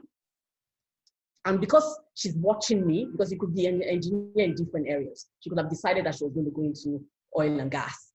But because she maybe, what I brought on the table, when she came in to Nigeria for one of her holidays, I told her, go and do I suggested, do your internship here or there. And she did an internship. And in her final year, she did an interview. And lo and behold, they took her on. And it was a graduate career program. And they put her into a master's program to do engineering in building services. So if you don't promote yourself, tell people, this is what I enjoy doing, this is what I think you can bring to the table, then there'll be no change. We have, a few years ago, we had the PMO, a project management office, that were all male. But now I have one male and two females. And they're both architects that decided to become project managers in the PMO office. So these are things that it must be deliberate. You can't just leave it to chance. So each person here, as we attain that leadership position as women, we must open up the doors for other women to come in. Because if you believe in yourself and you know that what you do good, that means you are excellent in what you do, then the lady next door can also bring that to the table. I'm getting older, so if I want to promote other women, give them the opportunity, then I have to encourage them.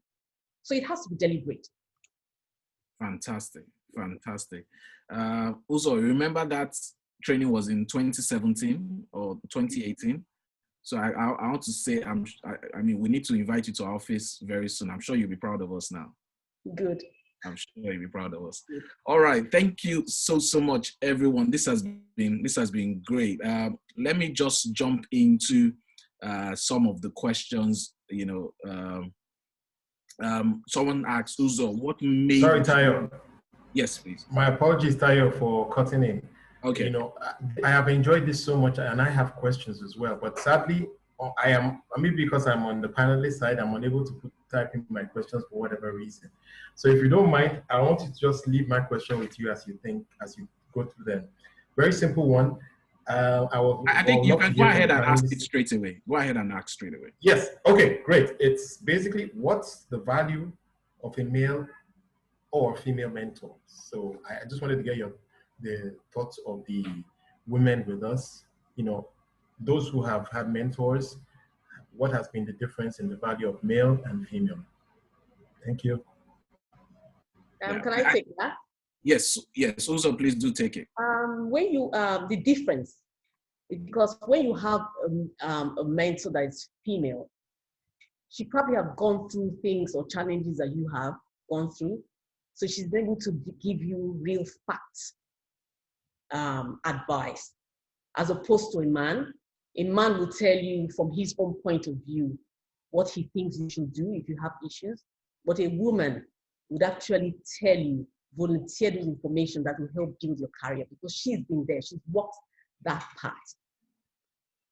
So I know that prior to me joining the real estate sector, I've always had male mentors, but in this industry, I've actually had to reach out to female to female mentors, because they've walked this path, and it's always very valuable when they give you their own experiences. Great. And how they think you should tackle the issues you're facing. Yeah, I think you've hit the difference spot on.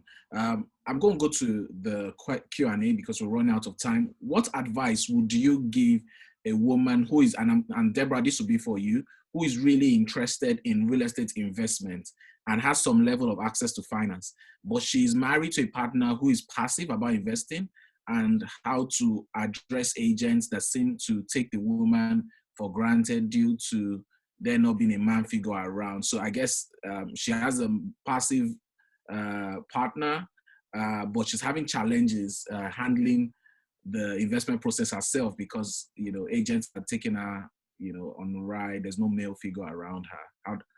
What do you think?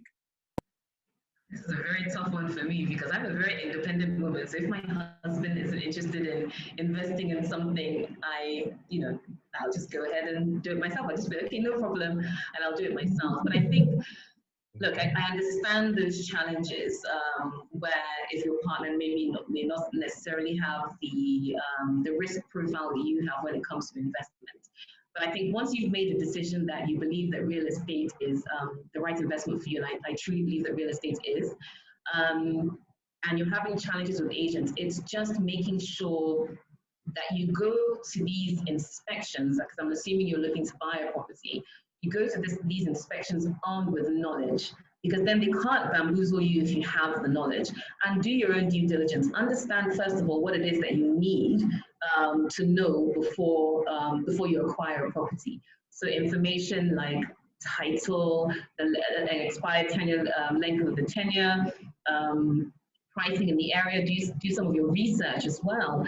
I know data is a bit of a challenge in Nigeria, but there are other property websites that you can actually go on now. I think things have advanced quite significantly over the last few years. So if there's a particular location, go and look at what the asking prices are for similar properties in those locations, so that if, for example, the properties in the location at 20 million naira, the agent is telling you 30 million naira, that means you just tell them there and then, but I know that XYZ property is 20. So I think it's just about arming yourself with enough information that doesn't allow you to be bamboozled by an agent.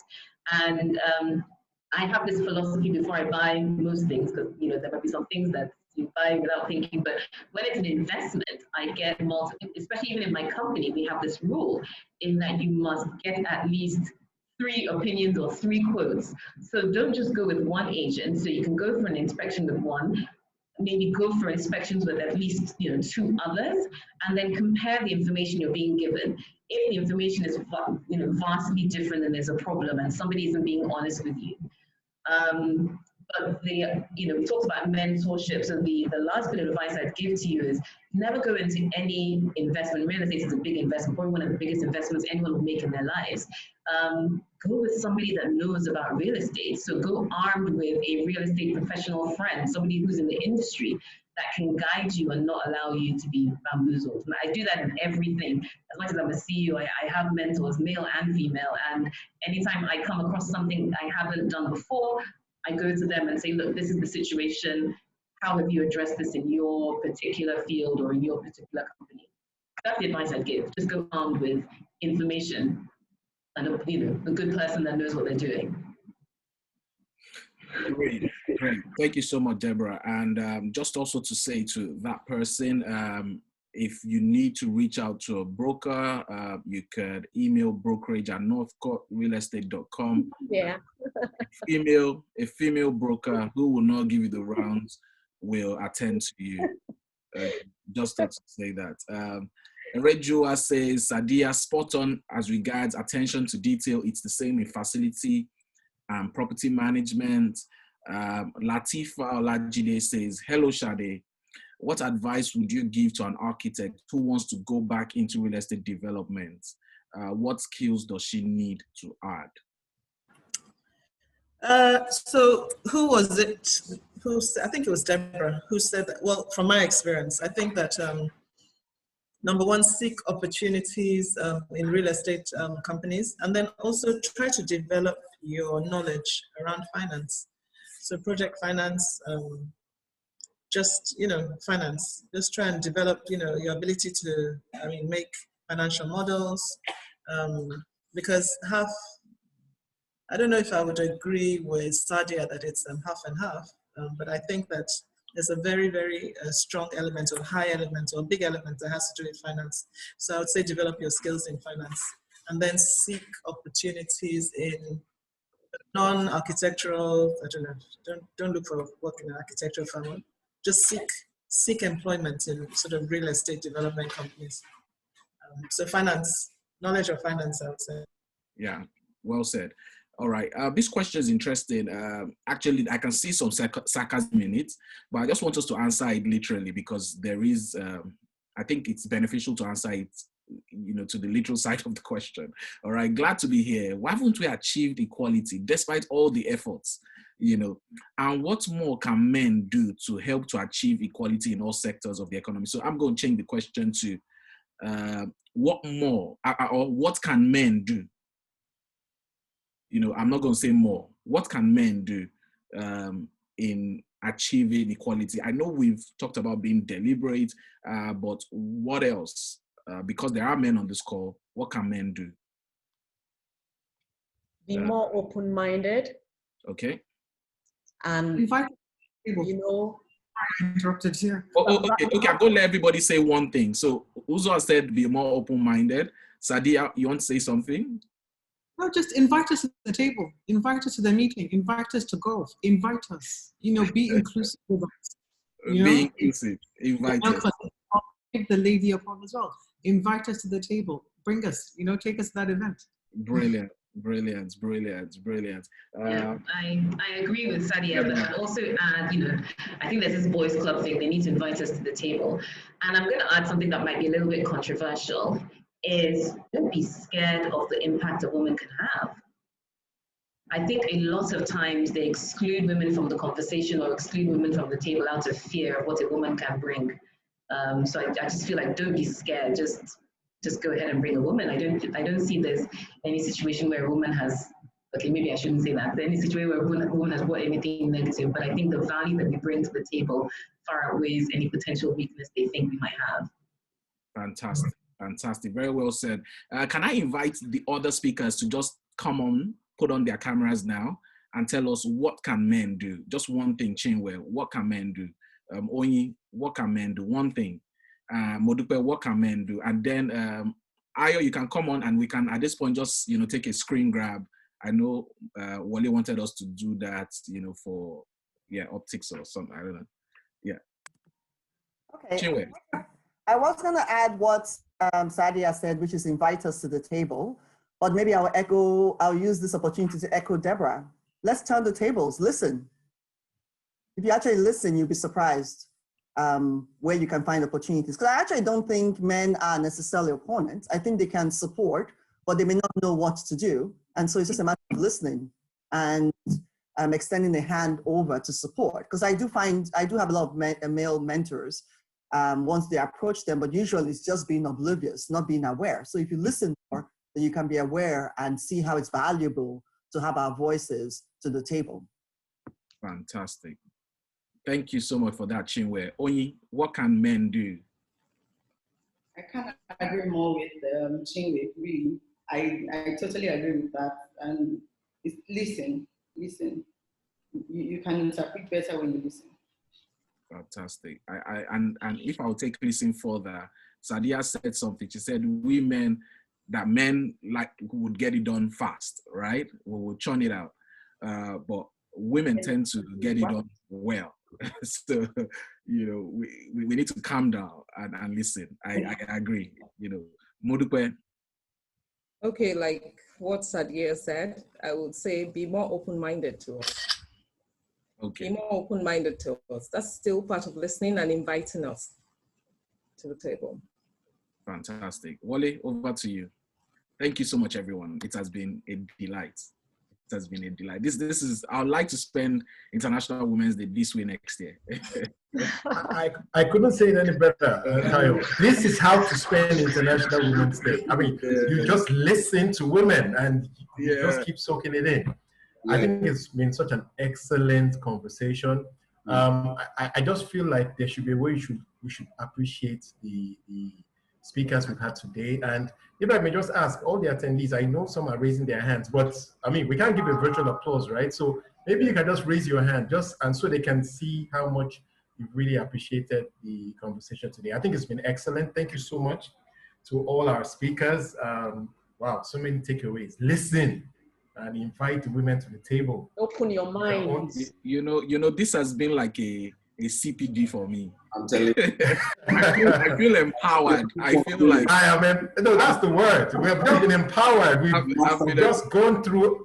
We've gone through an experience, revolutionary experience in terms of our minds and our thoughts and our biases and so forth.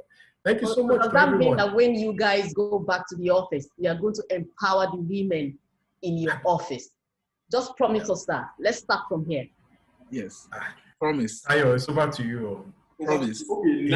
Promise made and hopefully promise kept. All right. Made and kept. Excellent. Thank you so much. I've really enjoyed this personally. And as you can see, the hands are up and quite a few people are showing their appreciation.